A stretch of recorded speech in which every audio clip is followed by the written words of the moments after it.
Korban mutilasi tanpa kepala punya kembaran. Santi sakit kepala saat mayat Sinta ditemukan. Pada Selasa, tanggal 29 Oktober tahun 2024, sore lalu, sekira pukul 17 waktu Indonesia Barat, kepala Santi Handiyani terasa begitu sakit. Saking sakitnya, ia bahkan kesulitan menggerakkan kepalanya.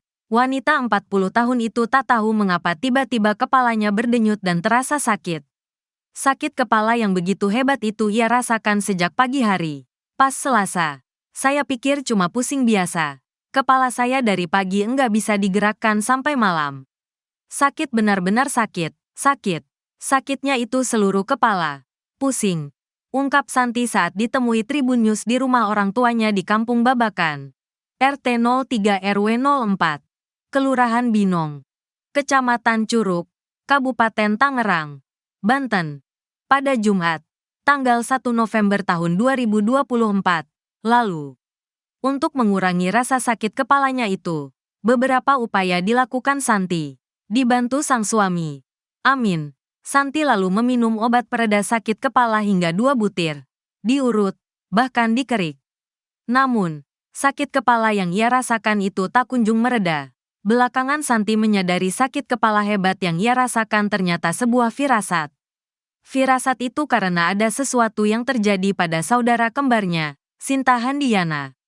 Ketika Santi mengalami sakit kepala yang begitu hebat itu, ketika itu pula mayat Sinta ditemukan di Danau Muara Baru, Jakarta Utara. Mayat Sinta ditemukan dalam kondisi tanpa kepala dan badan dibungkus karung, selimut, hingga kardus. Belakangan terungkap, Sinta adalah korban pembunuhan yang dilakukan Fauzan Fahmi, 43. Seorang tukang jagal hewan kambing dan sapi.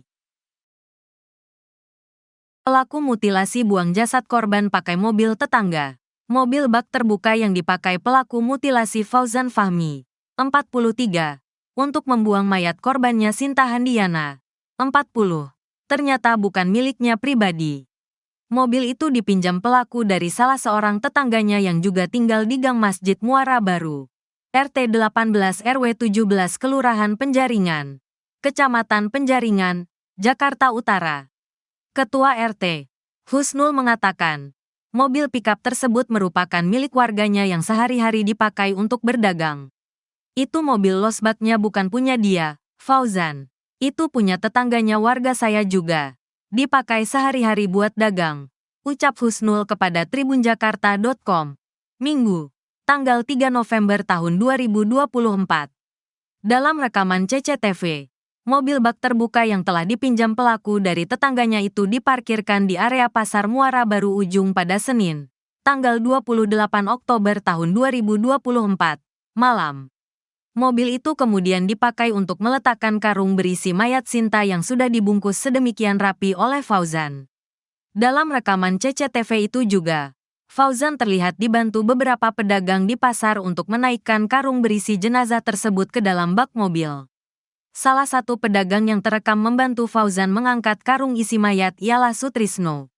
Sutrisno yang merupakan pemilik toko sembako di pasar itu menegaskan tak tahu bahwa isi karung yang dibawa Fauzan adalah mayat.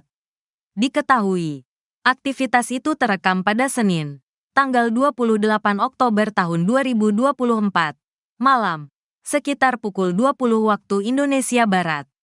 Awalnya, Fauzan terlihat mendorong gerobak dengan karung berisi mayat Sinta di atasnya dari kediamannya di Gang Masjid, RT 18 RW 17 Penjaringan. Fauzan mendorong gerobak itu dibantu seorang pria berjaket merah. Identitas pria berjaket merah itu masih misterius. Warga di sekitar lokasi pun tak mengenalinya. Kemudian, Fauzan dan pria berjaket merah mendorong gerobak memasuki area parkiran pasar. Mereka mendekat ke arah mobil bak terbuka berwarna hitam yang terparkir di dekat lapak-lapak pedagang. Saat itu Fauzan dan pria berjaket merah tampak kesulitan mengangkat karung berisi mayat Sinta ke atas bak terbuka. Kemudian datang dua orang lainnya yang akhirnya membantu menaikkan karung ke atas bak, di mana satu di antaranya ialah Sutrisno.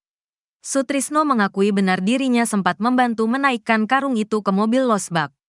Namun, ia sama sekali tak mengetahui bahwa karung tersebut berisi mayat manusia. Saya benar-benar nggak tahu kalau itu isinya mayat. ungkap Sutrisno kepada tribunjakarta.com. Sutrisno menceritakan, pada saat Fauzan tiba dengan karung berisi mayat itu, ia sedang bersiap-siap pulang ke rumah usai menutup toko sembakonya. Sutrisno lalu melihat Fauzan dan pria berjaket merah tersebut mengalami kesulitan saat akan mengangkat karung ke atas bak mobil. Melihat itu dia kayaknya keberatan terus akhirnya membantu. Bantu dorong doang di dalam mobil, katanya. Diketahui, dalam rekaman CCTV Sutrisno ialah orang yang mengenakan kaos hitam, bercelana pendek, dan terdapat sebatang rokok di mulutnya. Saat itu, tanpa menaruh rasa curiga, Sutrisno akhirnya membantu mengangkat karung itu ke atas bak mobil. Sutrisno baru mengetahui bahwa karung itu berisi mayat ketika dirinya dibawa ke Mapolda Metro Jaya untuk dimintai keterangan. Polisi meminta Sutrisno menjelaskan aktivitasnya membantu pelaku menaikkan karung ke dalam bak mobil. Namanya kita lihat dia kesusahan bawa itu. Saling tolong-menolong inisiatif sendiri. Dia nggak nyuruh. Lihat di depan mata ada berat gitu masa nggak bantu, ucap dia. Baru tahu dengar berita rame katanya itu mayat. Katanya yang pas saya naikin itu ternyata mayat. Kaget saya. Cuman waktu sebelumnya memang benar-benar nggak tahu. Dari polisi yang ngasih tahu, itu mayat, pungkas Sutrisno. Fauzan ternyata bohongi pedagang, bilang karung isi ikan. Fauzan Fahmi alias Omeh, 43, ternyata juga membohongi pedagang pasar saat membawa jasad korban Sinta Handayani, 40, dengan menggunakan bungkusan karung.